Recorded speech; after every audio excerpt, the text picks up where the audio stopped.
Let me tell you something. Don't be ashamed of your past, and don't let anyone make you feel ashamed of your past. I want to tell you a story. I am a licensed financial services professional, amongst other things. And I had a potential client who was an older lady, and she was a minister. And she asked me to come over to her home to discuss her financial future because of all of these fears that she had about running out of money at her age.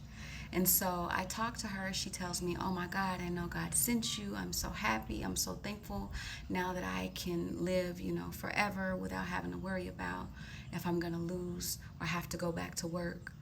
And so she says, "I'm going to call you to come and set this up for me." So she calls me back a couple of days later, and she proceeds to tell me that during her research on me, she went and found my Instagram page, and she felt that it was very unprofessional, and it was, not a good look for the field that I'm in, and so on and so forth. And it really made her question some things about me. And I said, "Let me tell you something.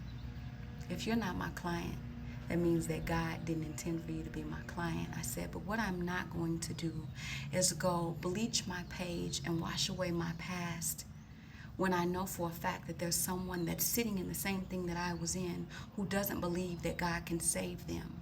I'm not taking it down."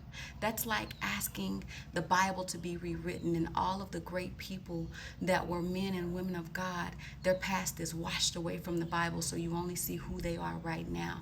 That is part of your testimony. That is part of how you're going to reach some of the people that God has created for you to reach. Don't walk away from who you were. Walk into what He's called you to be.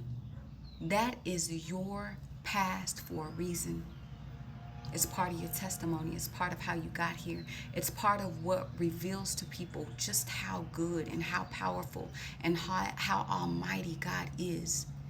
And it serves as an example that He can use anybody. Needless to say, she ended up not doing business with me. But guess what I got from that? This testimony right now. Don't be ashamed of what you've come from. God can use anybody He decides to use. And even though she was my client, you're now sitting here listening to my story, knowing that God can do it for you too.